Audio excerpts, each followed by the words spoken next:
Welcome to Higher Ed Leaders, What's Next After the Pandemic, part of Leadership Month 2021, presented by the USC Rossier School of Education. Please join me in welcoming the moderator for today's session, Dr. Kelly Esperias, Vice President and Chief Operating Officer at the Keck Graduate Institute. Hello, and thank you for attending today. Our group of panelists are grateful for your time and are excited to begin the discussion about what is next for all of us in higher education.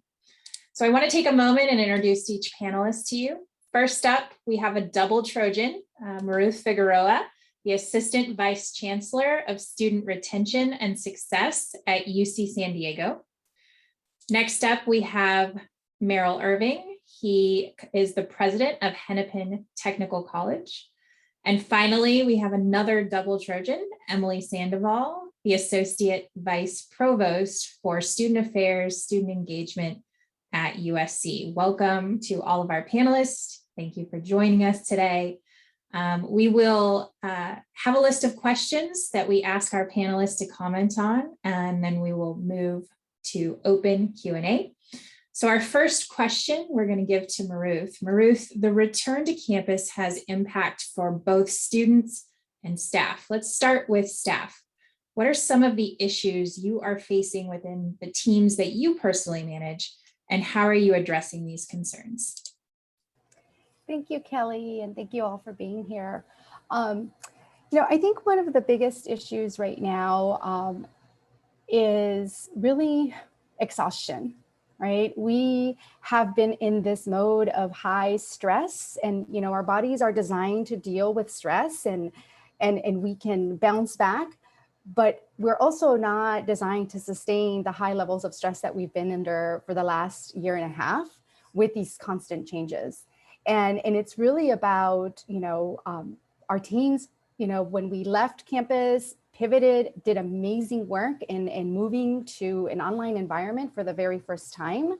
And we've been doing great work. And now to think about, returning to work and what does that look like? What does hybrid mean, right? I think all of those things continue to just add additional stress and just being tired.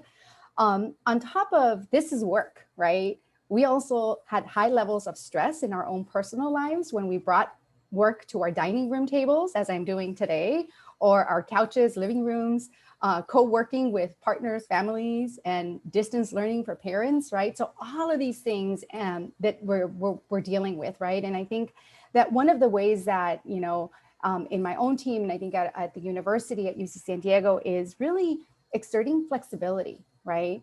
Allowing for folks to, work with them in terms of what does returning to site look like. And acknowledging that we're all at different levels, right? Some of us, like myself, are excited to get back on campus, right? I want to be there now. Some folks are a little cautious, right? And so how do we do this in a way where we are flexible, we are compassionate, and we allow grace, right? Because again, one of the things that I continue to repeat to my teams is we did not have a playbook for going, through this pandemic. We don't have a playbook to come back. I think our master's programs now and graduate programs will maybe have something to say now in the future, but we didn't have that, right? And so it's just allowing ourselves some flexibility, some grace and compassion. Wonderful. Emily or Merrill, do you have anything to add to that? One of the things that I noticed is that most of the working professionals are looking at something different after COVID. Now that adaptation has taken place, people have gotten really comfortable with being able to work from home full time, to be able to take care of their children in different ways that they've never been able to do before. We've seen an exodus of professional women leaving the workforce. We've seen an exodus of, some of our older population of workers. And so that's changed. That's changed how we service our students. And some of it's good. Some of it's good that we're able to do counseling, advising in different ways that we weren't able to do before. Expand some courses and classes in ways that we weren't able to do before. We got terms, high flex, hybrid, all these new terms, which we are still coming to grips with, and what does that mean for our fall? But I think that what we have to accept and understand is that we're going to have to be a lot different when it comes to compensation, when it comes to being flexible with our workforce, because what I'm experiencing is a lot of our staff, they're leaving us and industry's paying more. they're able to work from home, and that there's this new expectation of being able to work from home and do this, but sometimes that doesn't meet what the student expectations are. So that's going to be the new challenge, going into the fall, and what we think about when we talk about doing things differently that works for us. And I think in order to support staff is also being very clear with, for those of us going back in person or even hybrid, that doesn't mean we go back to exactly what we were doing when we left our campuses back in spring 2020, right? So when we're back in person, that doesn't mean that we stop doing Zoom meetings, unfortunately, because if we don't have the space available for our larger teams to feel comfortable, Zoom is still an okay platform, or whatever go-to meeting or whatever you're using, to help staff feel comfortable to actually physically be back. So we know we need to do the work for our students, but just because we return to campus on a certain date doesn't mean that we do everything in person again. We could ease back into it. Great points. So Emily, I'm going to turn it to you and say, as students return to an in-person college experience, what are your biggest concerns? Very good question. I have a few, but I think my biggest concerns for students is they're all returning to our campuses with a set expectation of what their experience should be. And I want to make sure we provide them an experience that's memorable and helps them get connected to campus, find their sense of belonging, create their networks, but also do so safely. So I think my concern is how we balance the educational message with the support, and making sure that students do experience and participate in the campus activities, the workshops, all the welcome events, for example. But at the same time, because our students have felt that they've missed out on 2 years of an experience, making sure that students understand when they're not feeling well, like FOMO cannot be a thing. You cannot still attend these events. You cannot attend class. You need to make sure that you're taking care of yourself, because that impacts the rest of the community. So my biggest concern really is making sure they have the experience they want, while also setting realistic expectations around safety and finding the ways to communicate that. Because I'm sure, like many universities, students are tired of the emails, tired of the memos. So trying to figure out what creative ways, via videos, infographics, what is there new that we can do to help students understand their responsibility and the overall community safety and community impact.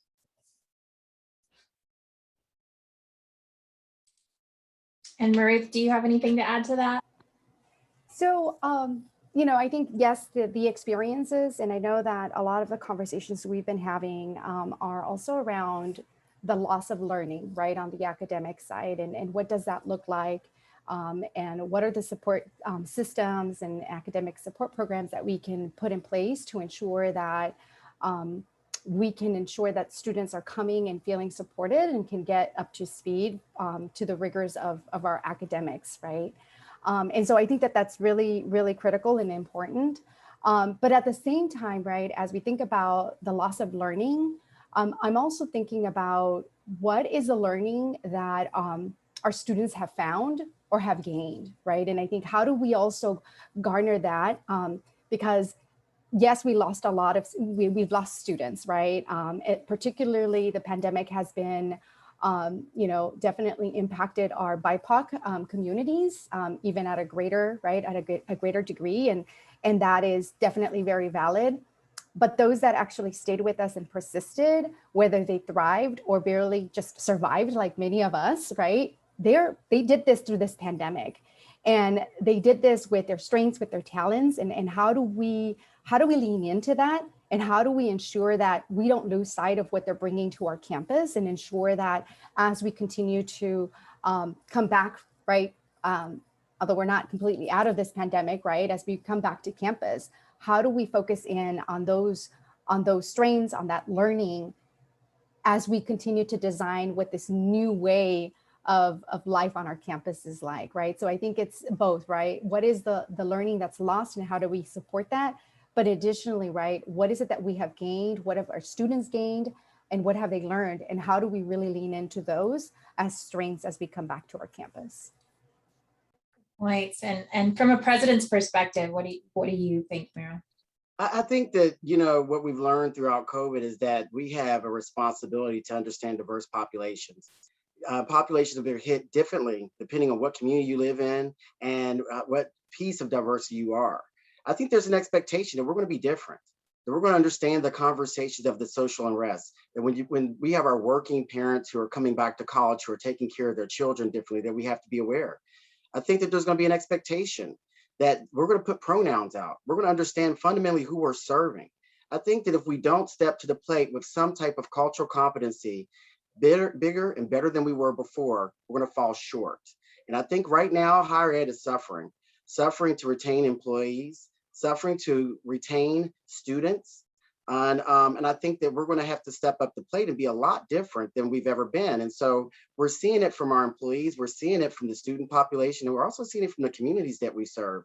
So that's one of the bigger concerns that I have, is that, how much growth that we've had as a demographic in higher ed, and how are we going to be better when our students get to campus, because they're going to expect that.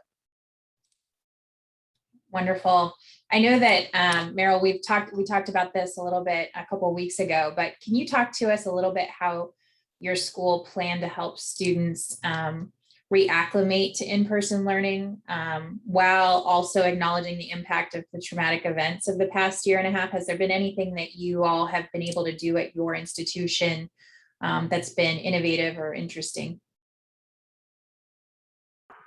Yeah, so most people may not know, Hennepin Technical College is located in Hennepin County. Our county seat is Minneapolis.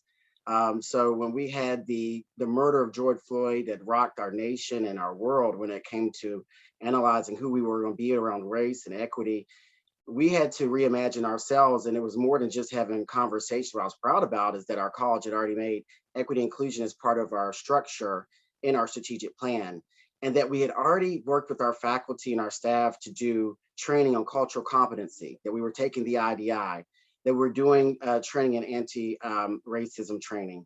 And so I think uniquely enough, when all of that shock took place, we were able to kind of rise above it together. But it was really disturbing. I mean, if you drove downtown Minneapolis and people were spray painting on the buildings, please don't burn my building down, that we have children here. And that's where our students were taking the bus from. Well, then they couldn't even take the bus, and that the freeways are shut down and transportation is shut down. I think the learning aspects of who we're going to be for our students were immeasurable for that. So COVID shut the world down, and while the world was shut down simultaneously, social unrest and this conversation on equity shut everything down.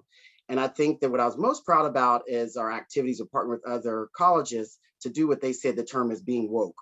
And that we could carry that forward into the fall on this conversation of removing barrier for students and understanding what's holding our students back and how they can succeed on our campus.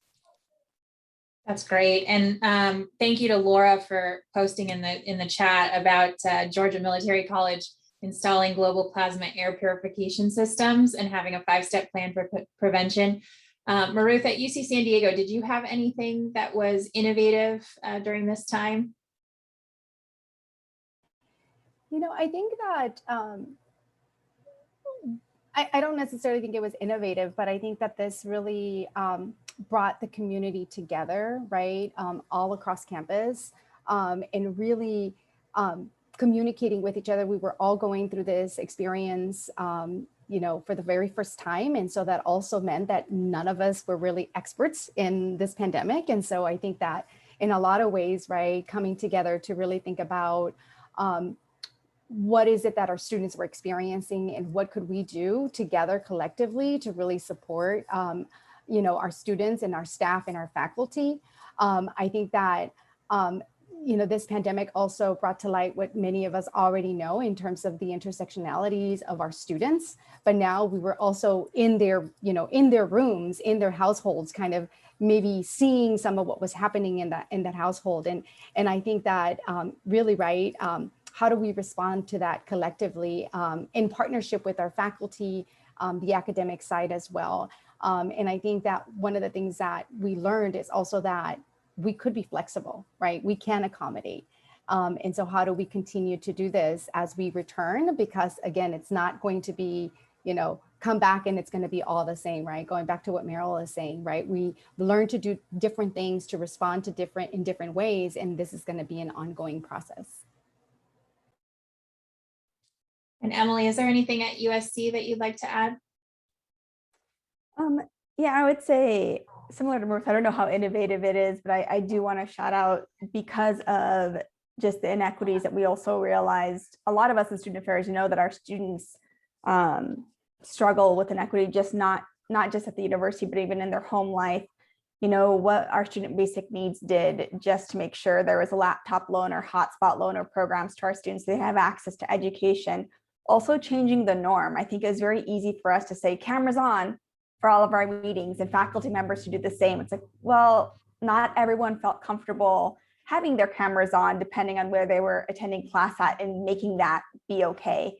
I think in our return, one thing that has actually raised the bar for us, for those that don't know, USC has a large graduate student online population. And during the pandemic, we were actually able to interact with our online graduate students in ways that we've never done before, right? So this is one positive thing coming about our return and how we're going to increase our student support. Our graduate student government is amazing. They've made a commitment to continue being present for our online graduate students and creating opportunities to continue to engage and network, which means they've upped the bar for us as professional staff members to make sure all of our offices continue to do the same. So I think I wanted to highlight that as one positive aspect of our return, is we're trying to keep that in mind, is not only do we need to continue creating these opportunities virtually for our online grad student, but also for our undergraduate students who might not be able to return to campus right away. That's a great example about your student government. Maruth, what are some examples? So talking a little bit about moving to strategy and approach, what are some examples of the things that you did at UC San Diego in response to the pandemic that may have changed your approach specifically to strategy moving forward 5 to 10 years down the road? No, I think that one of the things that as we are looking about, returning to campus and moving forward, is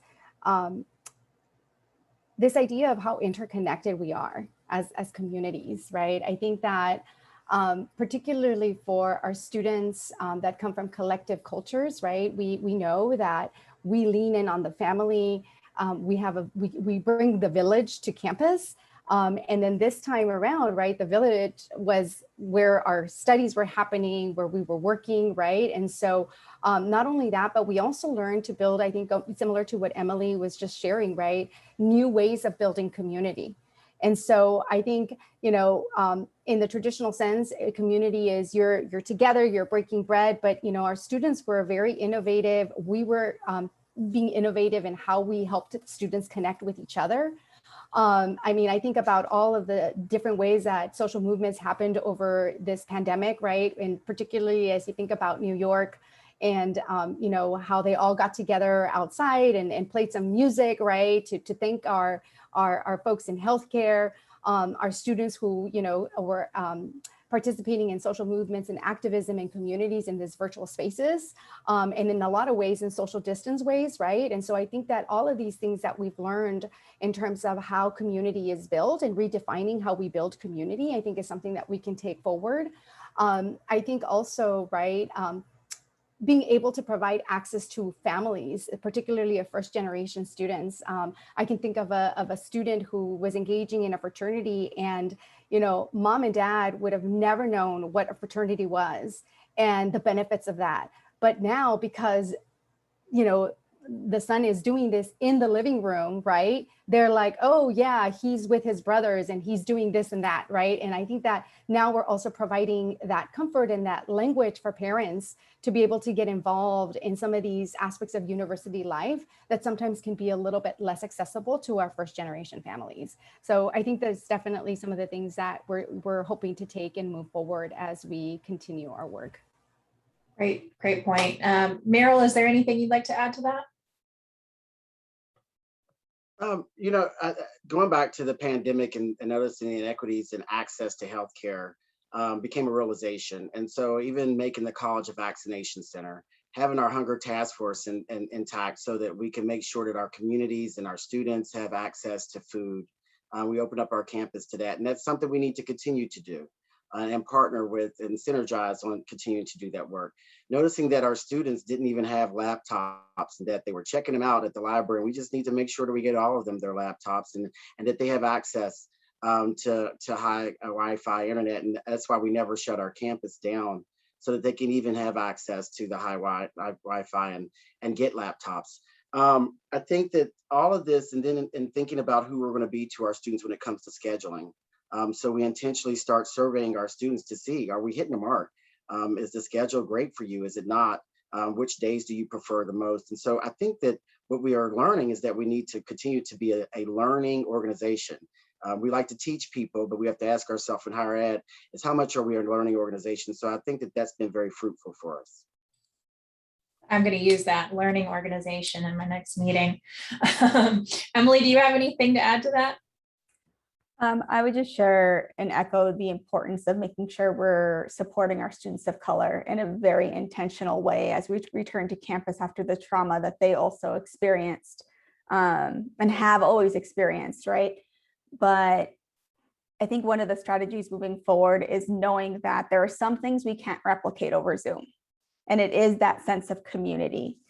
And we were lucky at USC to use the time with campus being closed to actually enact some plans that had been in the works for a few years. I encourage everyone to Google USC Student Equity and Inclusion Programs. We just expanded the space for our students, and they are beautiful. To actually have more square footage for our underrepresented students, more square footage for community, for programming, for support, for our embedded counselor program. It's wonderful. So it's not really a strategy, but just something I'm sharing is we were able to take advantage of the campus being shut down to do that construction, and it wouldn't disrupt the students. So when they get back, they're going to have new spaces to feel home and to start building that community. And I would say another thing that we've learned is, there are some of the transactional departments that were able to be more efficient over Zoom and thankfully for the Department of Homeland Security, they shifted a lot of their protocols as well. So our Office for International Services could serve students at a faster rate. So we're taking those lessons to feel what can we still do online to increase efficiency without losing that student support. So I think all of student affairs are really looking at that in a critical way right now. And I would say, like, I was on campus yesterday and happened to run into some of the directors of our student equity and inclusion cultural centers, and to see my colleagues in person, like that energy just made us like, we can't wait for the students to see these spaces in person and just feed off of it. And that energy you can't replicate over Zoom. So that's one of the good things about coming back to campus for those of us that are. That's really exciting, Emily. Next time I'm on campus, I'm going to give you a call, and I'd love to take a look at that place. It sounds phenomenal. Please do. I'll show you around. Wonderful. Merrill, you bring us a really unique perspective as it relates to community college. For those listening to this call who are in that space, can you tell us if there's any specific issues facing community colleges that are different than those that face four-year institutions? Yeah, so first of all, and I saw one of the questions in the chat and was asked about first generation college students. And I welcome that, as I'm a first generation college student. I'm a child of teenage parents who didn't go to college. And, so I get that. And I think it's important to recognize that most of our students in community colleges are part-time. They're working 2 or more jobs, which is very different. We don't cherry pick our students, and we take them as they come. One of the bigger things that we try to hurdle over is to make sure that we can get the appropriate assessment and that they're not put directly into developmental education, which does not traditionally happen often at four-year institutions. So looking at multiple measures to see that we're assessing them appropriately, and then how we're being resourceful to them. One of the things that we did at our college, which was a study, we called a Stop, Drop, and Enroll study. And we learned that we had 170 different types of holds. So everybody was just, your librarian did a hold, you didn't return a book, you got a hold. Oh, there's a hold from the bookstore somehow. And that included financial, non-financial holds. We also found out that most of those who were on those holds and then our drop failed withdrawal list were Black men over the age of 26. We saw that our student complaint forms that were coming in, over 90% of them were Black men over the age of 26. We saw some themes. And as a learning organization, it was very disturbing. 62% of our students are first generation underrepresented populations, and about half of our students are students of color. So there's a big difference in the ratio of the students that we serve. Also, too, there's an expectation in community colleges that we are directly tied to the workforce, which is very different than Tier 1 research institutions, and that we are promoting research, and that the fundamentally understanding of citizenship being a broader sense of ourselves for the greater good. Whereas in community colleges, there is an expectation of practical sense for employment and to advance into the workforce. And even if you were to transfer, that would lead you to a higher placement within the workforce. So there's a lot of differences and a lot more challenges when it comes to retention of our students. That data speaks for itself. That's incredible. Emily, Maruth, do you have any comments as it relates to transfer students from community colleges on your campuses?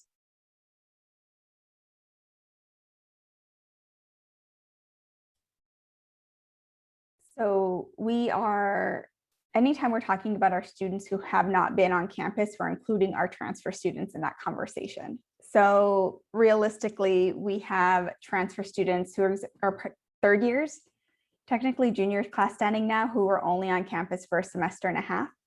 So we're lumping them in with our first year students, our sophomores, our transfer students, and some of our continuing grad students who've never set foot onto campus. So when you look at that, that is well over 50% of the student population who's never experienced campus in person. So our transfer students, a few of them have been reaching out to us, just making sure, is a welcome experience for me? Yes, it is for you.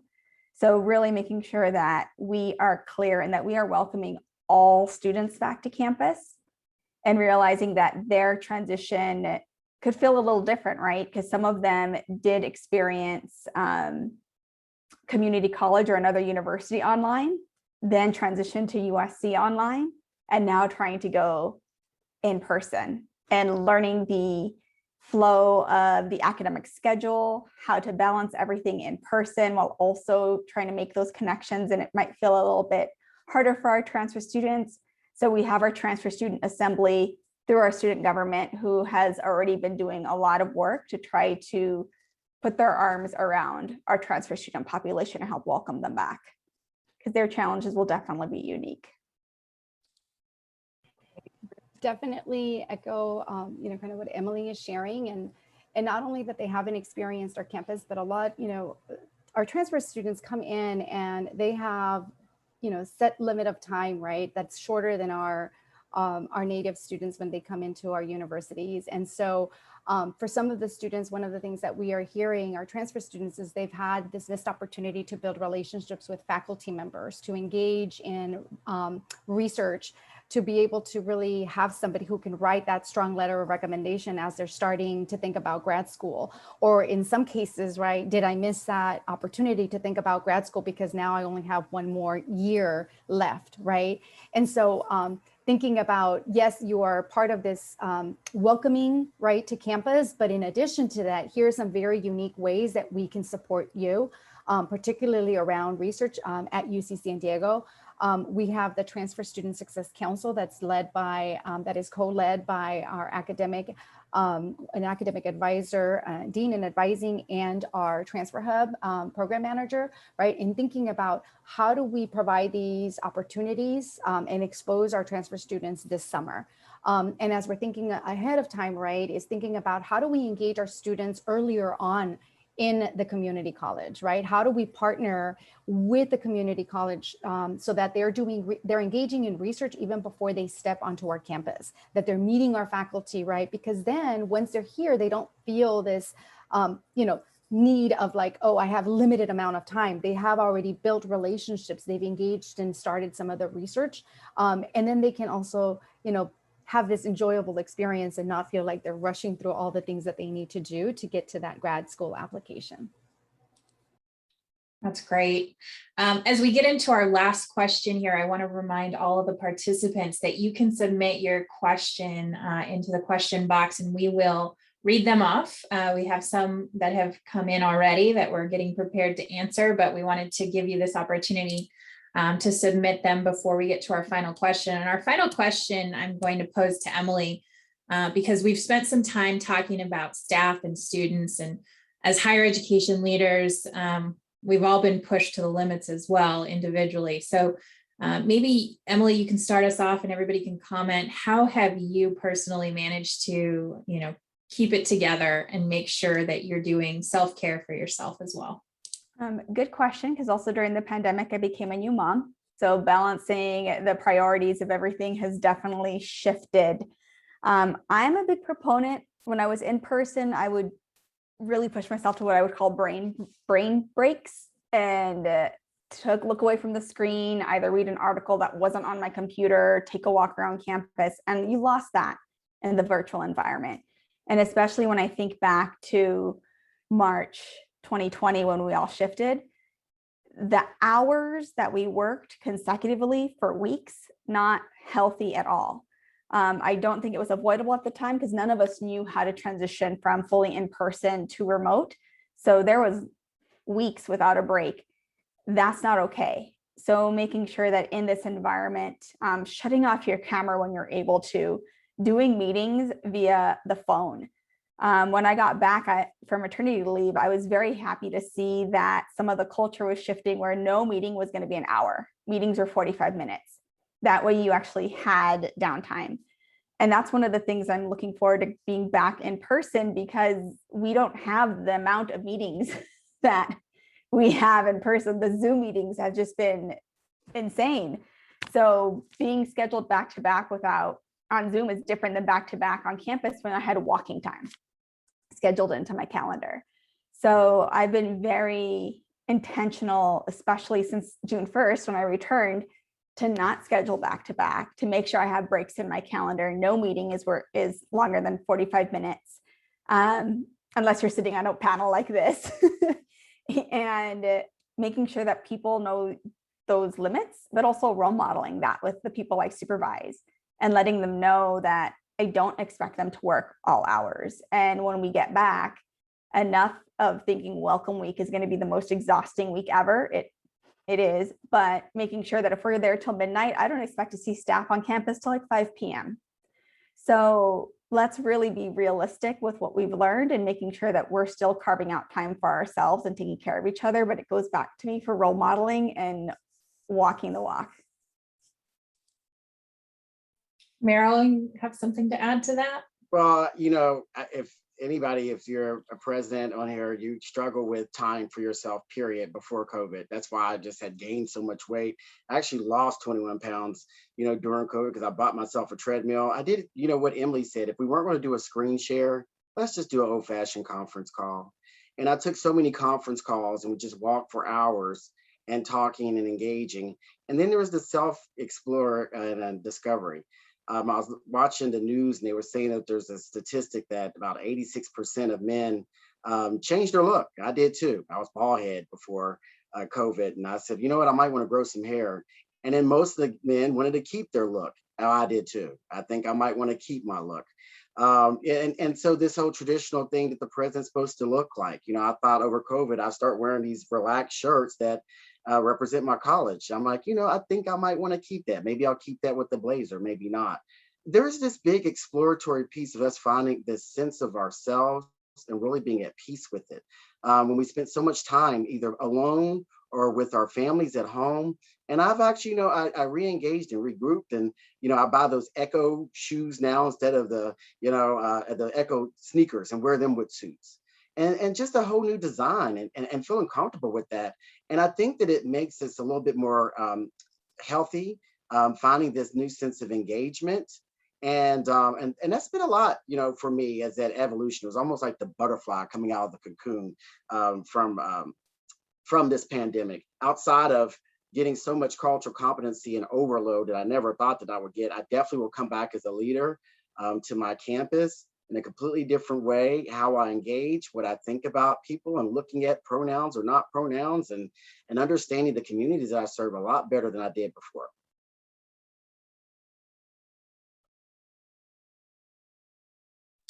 Maruth? You know, definitely agree with what's been said. I think for me, routine is definitely something that I thrive on, but routine during a pandemic looked very different, and it also looked different from, you know, week to week. And I think for me, it was just being okay with what it looked like in that particular day, and to be honest, really giving myself grace for not being as productive as I usually was, right? I think, you know, you can't be in back-to-back Zoom meetings for 9 hours and then still be able to produce, right, 8 hours worth of work that you were supposed to get done because that's what you were talking about in those meetings, right? And so I think it's just allowing that for myself. And really, I think kind of similar to what Merrill, right, integrating that physical aspect, right, whether it was walking, with movement, and however it was for me, that social and community connection with family and friends. And then I think the other part is that spiritual connection, right? And how do I integrate that as part of, you know, my everyday and in my own professional work as well, right, throughout the day, and knowing when to shut it off, right? And I think that was very difficult at the beginning because, again, we were nonstop, but it's, you know, on the weekends or after a certain time, closing that laptop and not looking at it and not looking at your phone, right? Because I know it's easy enough to just check it and say, well, I could just reply. It's a quick reply, but it's really having that self-talk of like, no, this is me time, this is my family time, and it needs to be protected, right? So I think that that constant reflection and recalibrating on a day-by-day basis. All right, so we've gotten through our pre-scripted questions. Now we're going to go into the question and answer session. We have some great questions that were put into our chat area. So I am going to start with the first one, which is, how are higher education institutions training, discussing, and actually doing something in regards to the extreme rise of anti-Asian hate crimes, as more of the Asian American, Pacific Islander, Native Hawaiian students are also impacted? Would somebody like to start us off there? Well, I mean, I'll start now. You know, I'll start with everyone forgets, you know, 1954 Brown versus Board of Education. We were talking about integration and it wasn't happening. That's why we had the civil rights movement. We had the civil rights movement, and we were still years later still talking about inequities in the classroom as we're talking about today. We look at the imbalances of the freedoms that exist for some populations and not in our communities, and there's fear. There's fear, whether we get into law enforcement, healthcare, education. Not much has changed. Not much has changed in higher education either. And it's an opportunity for us. I can speak on behalf of my institution, but there's a lot of work to be done across the country when it comes to understanding our population. I'll give you a direct example. When we talk about anybody that's not white, we say people of color. Well, that's grouping everybody who's not white. What that does is marginalize, it minimizes, it doesn't disaggregate. Who are we talking about? Is it Asian Pacific Islander? If you are talking about Black, are they Black as descendants of slaves? Who are we talking? Are we talking about Native American? Are we talking about? And then the truth of the matter is, when we look at studying history in K through 12, we don't talk about race. But race has existed in the elements in the Constitution, defining whether someone was human or not human, and to be an American citizen or not American citizen, having access to rights. Not much has changed. So there's going to be a long way to go. We're just now having the discussions, and people feel some kind of way. They'll talk about trauma. I know we may not mention some of these things. It's going to hurt a lot of people's feelings, but the truth is the truth. And I think when we get a hold of the truth and want to own it and actually talk about differences and stop saying we don't see color, because we're not being honest with ourselves, I think that'll help us a lot more in higher ed. But we got a long way to go. And that's where I'll start off with that. Thank you. Lily? I would jump in to add that we do have a long way to go, and making sure, in order to support our students and thinking, especially our students who will come back, and I'm expecting Black Lives Matter students to gather. I don't like calling them protests, but I'm hoping that students come together in solidarity We have our students with the API communities who have been suffering a large amount of pain. DACA students right now with the legislation that came down on Friday. We have our Palestinian and our Israeli students coming back to campus. We could just keep adding. And I say that to say that we're also looking to make sure our staff are prepared. Are our staff ready to have these conversations, and not just looking at our student equity and inclusion staff, not just looking at the residential education staff? Are all of our staff prepared? So I think two things that we're doing as a tool is definitely not the end all be all, and this is not going to solve everything. We do have one of our staff members right now leading a workshop on trauma-informed care and practice, knowing that all of our students and staff and faculty are coming back to campus having experienced trauma throughout the pandemic and beyond. So how do we actually use a trauma-informed care approach to working with our students? Second, realizing that we needed to work for our supervisors and our managers and how they work with staff who hold all of these identities. We've been working and reading a group read, Identity Conscious Supervision and Student Affairs. So Building Relationships and Transforming Systems by Robert Brown, Shruti Desai, and Craig Elliott.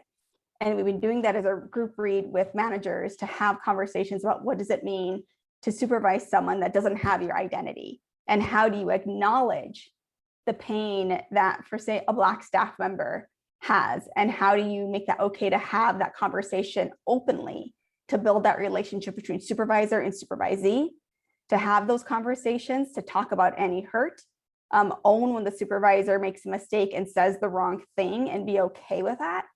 That way we could do the work as professional staff, so we could be ready for our students. And many of us are ready for the students, but collectively, when you look, everyone assumes, oh, student affairs has it. That's not necessarily the case. We don't all have it. It's a continuous process of growth and learning and mistakes and errors.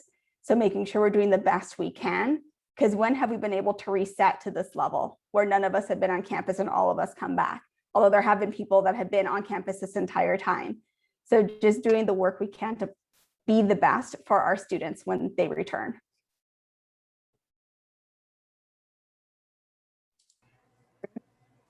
You know, Merrill and Emily have shared, I think, again, right, it's about creating space, holding space for students, for faculty and staff, and also our own, I think, learning, right, in that process, and being able to continue to gain skills and tools to be able to engage in these conversations. I think that on, you know, the practice side of the work that we do, I think one of the things that Merrill talked about is, you know, when we look at the data, particularly with our API community, right? It usually is lumped in one area, and how can we disaggregate that data to really inform the practice, right? Because when we look at it all in one and in aggregate, it may look like our API students are doing good. And they're doing well and they're succeeding. But when you begin to disaggregate, you begin to see some of the inequities that our institution has, right? And how do we address some of those with programs, with services, and provide that support that those students need. And I think that that's one place that I think in student retention and success, we are starting to talk about, and how do we get that to the place of disaggregating that data to really inform our practice. Great points, everyone. The next question we have is from Corey. The question is, the impact of the pandemic on older employees and parents has been mentioned a few times. Has compensation changed for these groups to incentivize retention in this pandemic era? I'll let whoever has a comment go first. So, well, I'll start off with the answer is no.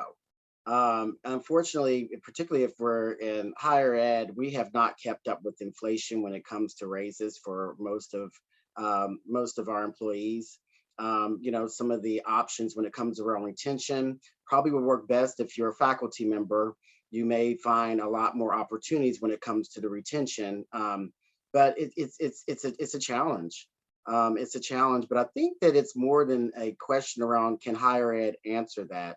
I think that is something where we see the changes of generations, and baby boomers did not leave the workforce at a certain time. Well, COVID helped change that.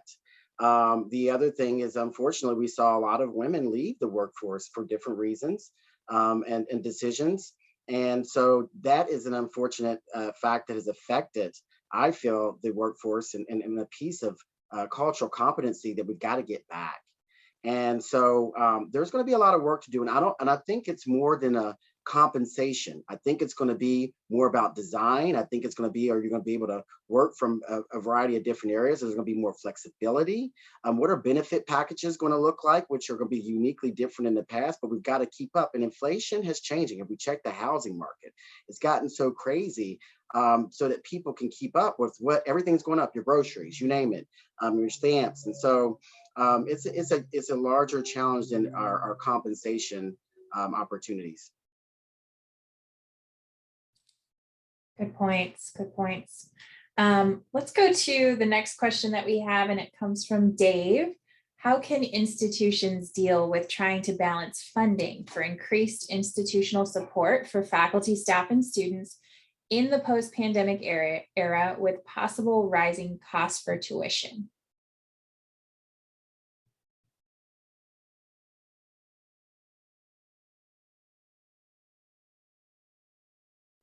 I didn't want to monopolize. I was going to give my colleagues an opportunity to chime in. Ruth, you want to take that one, or? Well, I was going to say he's asking the hard questions. And I don't know personally if I've seen an institutional deal well with this, because there is the reality of the rising costs, and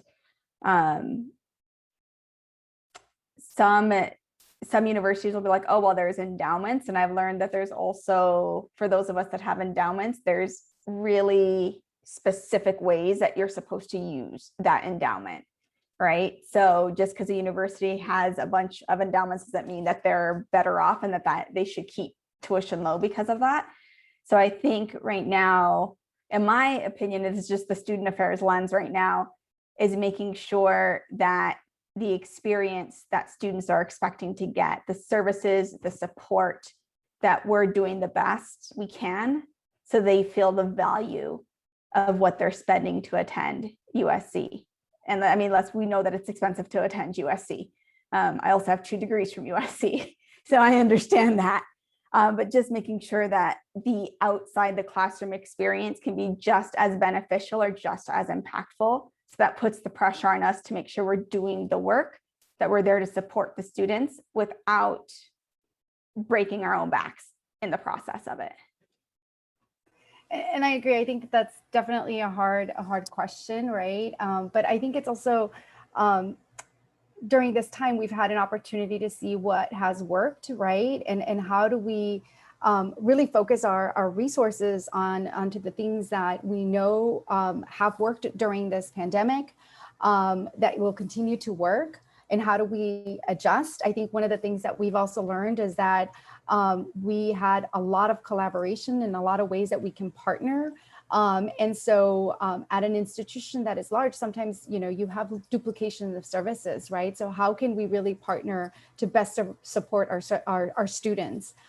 So I think that that's definitely some ways that we can make sure that we're looking at, where we're providing the resources and how we're distributing those resources to ensure that we're doing the best that we can with the funding. And of course, right, we're a state institution. And so there's always this, diminishing funding from the state, right? And I think that sometimes, you get some good news because you have some good advocates at the Department of Education level, right?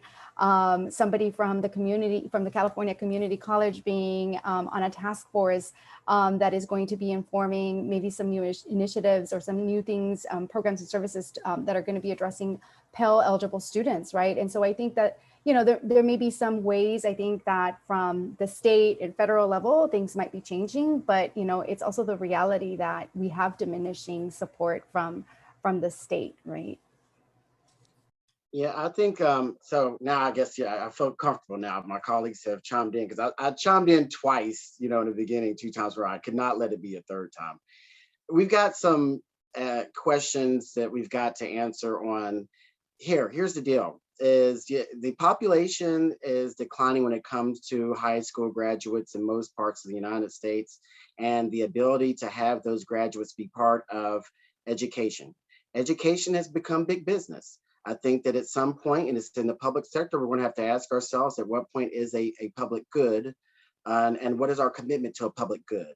Because if it's in the public space, we've turned this into full-time head counts and how many students, rather than the impact that brings from successful students. Those are two different things. Having a ton of students doesn't mean that all of them are successful. And I think that that composition and that strategy is going to burn out, and it has. If you're in the private side, it's a tough answer, because business is becoming much more expensive, which means that tuition costs and to sustain the business goes up as well. Well, so does your workforce. So does the cost of your workforce. And if we're looking at inflation and the cost to do business right now, it's at one of the highest points that we probably would ever seen, and it's really unsustainable. So I think it's a broader question that we're going to have to ask ourselves, just like we had to at one point with K through 12. Are we just going to sustain this way? And that if it's public, then it's going to be a public good. And we all kind of put into this, and we're not going to be worried about people carrying on bills of tuition for the rest of their lives. And that's going to hold them back from being able to buy homes and to do the right things for their families. So I think that there's a call to question right now coming out of COVID. And we're gonna have to look at education in a different way on how we want to sustain it when we're talking about higher education. And then we also have a follow-up to this question related to Dave's question. The recognition of underrepresented groups and unique struggles and inequities seem more important than ever during the return to campus, as the panelists have noted. From an institutional standpoint, though, how can higher ed leaders ensure that their efforts on this front aren't merely performative or reactions to the latest racial incidents or news events?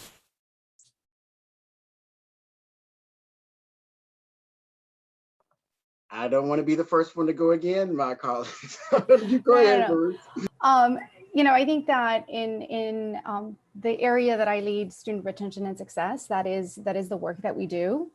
And so I think being part of the institution, and we have a long-standing history at the institution, right? I think that's they can't be one-offs. They have to really be institutionalized. So I think that's really critical. I think at UC San Diego, right, we also have strategic goals around equity, diversity, and inclusion. And we have an accountability measure that each unit across campus is accountable to, right? So every year there's a way of reporting out kind of our progress in these areas. And again, right, it has to also be tied to our strategic plan as an institution and university. And so I think it's important to institutionalize them, but I think the other part of it is it needs to go beyond just putting a goal on our website and saying this is the goal in terms of how we serve, or the success rates that we want for our historically underrepresented communities. It really has to be action, and it has to also be where the institution places dollars and resources, right? So I think for me, this is the work that my colleagues in student retention do. We are continuing to do that.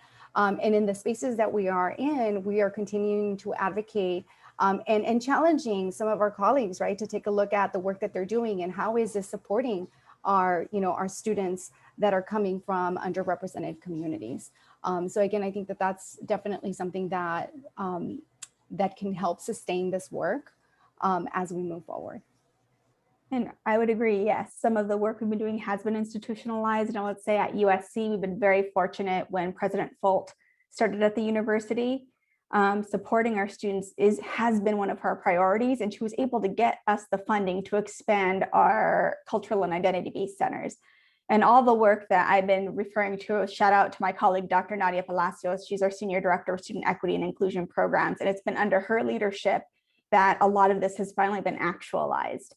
But that being said, it has to start somewhere, right? So if this doesn't exist at your Division of Student Affairs, Academic Affairs, University, if this doesn't exist, to balance it not feeling performative, the conversations need to be had, right? So whatever strategic goal, whatever initiative is there, if you're not talking directly to the students that is impacting, if you're not talking to the staff and faculty who share those identities, that's where I feel personally that it could feel performative. So the right people need to be around the table to bring up these changes to light and these initiatives to light? Yeah, I think that for any of it to be sustainable, higher ed and all of us that work in higher ed have to accept the fact that until 1954, Brown versus Board of Education, it was okay to discriminate. It was okay to deny people the right to participate in higher education, to graduate. It was okay to deny them generational wealth and opportunity in a space in the workplace and the workforce that other folks had the opportunity to have. And I think that we have to accept that as a fact and understand that as a premise. When we accept that as a fact and understand it as a premise, then we get away from this conversation of equality and we actually start talking about equity, which means that our students and our families and people in our community are coming to us in different spaces because they were denied the right to be at the same space for quite some time. So I think it's a responsibility that we have to understand they're coming from different spaces. And so when I hear people say, well, I treat all my students the same, I said, you should have the same standards, but you should have the wherewithal to want to reach out a little bit further because they need that. Because some of them are coming from some very compromised spaces, and are we aware of that? And I think that so that premise within itself will help us be better in higher ed. Great points. John asked, as students return to in-person college experience, what is some of your advice to increase their sense of belonging? Even before the pandemic, students attending urban institutions lacked that sense of belonging. So how should staff, faculty, and student organizations or governments go about this? I can share an example of what we are piloting this summer. We are launching what we're calling SRS Say Hey. These are monthly events on our campus. Our first one is coming up next week, and they're just informal spaces for students to connect. It's informal, semi-structured. What we continue to hear is students are Zoom fatigued, right? They are eager to meet each other. They're eager to make those connections. And relationships are critical in that sense of belonging, right? And so being able to provide space for them to come in informally, meet each other, break bread, right, safely, now that we're able to maybe come together in small groups. And then I think the other part of it is also for many of our students being the first time on our campus, being able to give them an opportunity to take a look at the campus and get to know the campus in a very low stakes way, right? Not the first day of school, not when I have to go to class or I need to be at a certain place, but being able to also meet some of the peers that perhaps have been on campus or were on campus before, right? I think that these are just ways that we're hoping that they can come in, that they can connected. And each month is themed, right? So next month we'll be connecting them with academics, so faculty, right? Connecting them with faculty. We know that those interactions outside of the classroom are critical to increasing their sense of belonging. And then just a big welcome with everyone on campus as we get closer to the beginning of the quarter. At USC, we focus on the first 6 weeks of welcome at every semester, just with what research shows that really helps students find their sense of belonging on campus. And if students want to transfer from a university, that normally happens because they don't feel that connection initially. So I convene a group of campus partners across campus to talk about the welcome experience. We meet twice a semester and twice over the summer. And that's including the student affairs officers and all the academic units. So we really look at the welcome experience beyond student affairs. It's really the entire campus. So the entire campus has been bought into this idea. Additionally, there's a group focusing right now on creating toolkits, so to speak, for faculty and staff, because we need to give talking points of how do you truly ask someone, how are you, and mean it and go deeper than how are you? Right. So really focusing on that care and support for all Trojans at USC, but starting with staff and faculty and then students is how to have those connection points. And we think those connection points, if done authentically, will help students find their place and realize that they do belong at USC, that we do mean it when we say Trojan family. That's not just lip service, and the Trojan family is for everybody. And there's been arguments over the years that it's not, right? So being very honest and open with these conversations. So focusing on not just the events and the programs, but also the conversations and one-on-one connections that we could have with each other on campus. For us at Hennepin Technical College, we started with, if our faculty and staff don't feel like they have a place, particularly as part of the community, then we're never going to make it right for our students. So we started having affinity groups for our diverse populations that are in faculty and staff. We also started with changing our job descriptions, making sure in the minimum quals and the job description that we are hiring people who are committed to equity, inclusion, and have a work history of working with diverse populations. We also started work around with our students in our listening sessions with our students, and learned that, hey, we don't have specific clubs, and we worked with our student leaders to create clubs for other diverse student populations that we didn't have before. This has been helpful because for it to be systemic, it has to be owned by the folks that we're serving, and that is our faculty, our staff, and our students. And so that's been successful for us and very helpful for us to be successful with that. Great.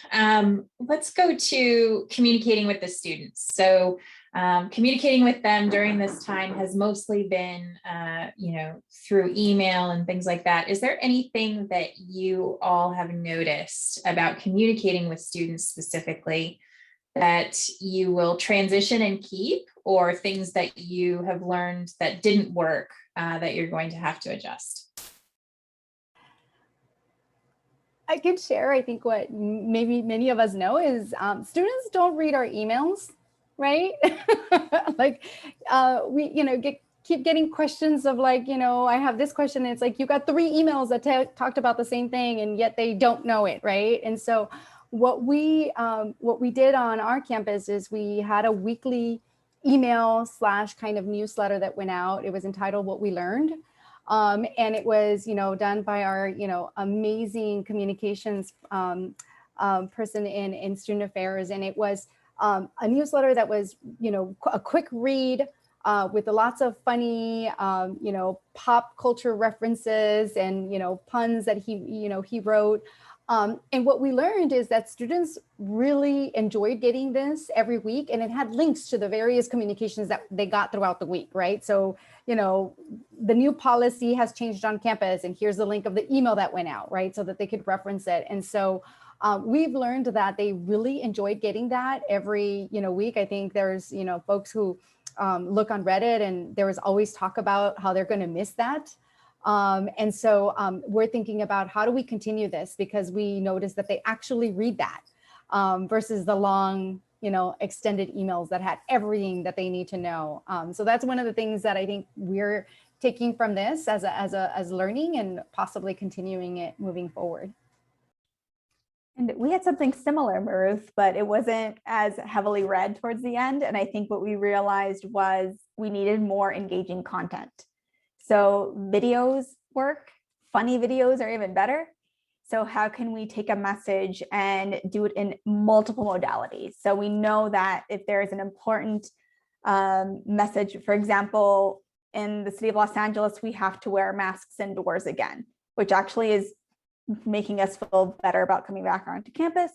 So that's totally okay with a lot of us, but we know that was an official university memo. So now, like, how do we do this in a video? Do we do infographics for Instagram? Instagram is still heavily used, as it's TikTok. The other social media sites are falling off. And I always feel like communicating with students, it's literally a moving target. What works for one class won't work for the class the following year. So it's really focusing on multiple modes and continuing to do that. So you might have to do something in repeat to be effective. We found a lot of success, and I'm so glad that you brought up the emails. But we found a lot of success with the text messaging campaigns, which drove them to last summer, increased enrollment about 20%. But over time, to really sustain it, we have partnered with a company called Onslaught, and they use the chat bots. And so to sustain the work around the text messaging campaign and wrapping it together with the chat bots, we're hoping that that's going to really assist us within the fall, because you get a lot of common questions that come behind, and the chat bots not only assist it with you, they put it into different parts of the college that needs that answered. Most often we know that there are financial aid questions that may need to be answered, and those barriers where we make our students prove that they're poor in the financial aid process. But it's between those text messaging and working with companies like Ocelot and Swim Digital. Swim Digital has been helpful with us. So getting that support, getting that outside support. Sometimes in higher ed, we try to figure it out on our own so much with these overly antiquated, approaches. And so getting that outside support to really help us be a little bit more innovative. Those are some great examples that I'm sure everybody is writing down feverishly. One of the questions that is probably very popular right now is talking about what they're calling, quote unquote, the great resignation, right? So we have a lot of folks who are resigning for we talked a little bit about it at the beginning of this, but one of the questions that was posted was, how do we prevent younger faculty or staff from leaving the field if they see older veterans and parents leaving for the reasons that we addressed earlier in this panel? So how are we dealing with that? So I think we're all being challenged with that right now, and never in our careers will we have an opportunity like we have right now to look at how we work.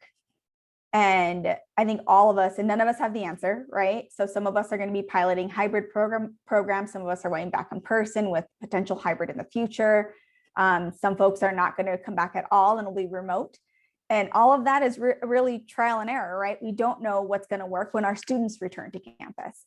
So I think it's really taking this as an opportunity to think creatively about our workforce, to think creatively about our cadence of work throughout a quarter, throughout a semester, and be willing to try new things as a manager and as a leader, and be able to try crazy ideas to see if it would work. And I think at the root of it, there's still people who love student affairs at the root. They love academic affairs at the root. We're still going to find those people that are passionate about it, but now there's going to be other questions about, can I work hybrid?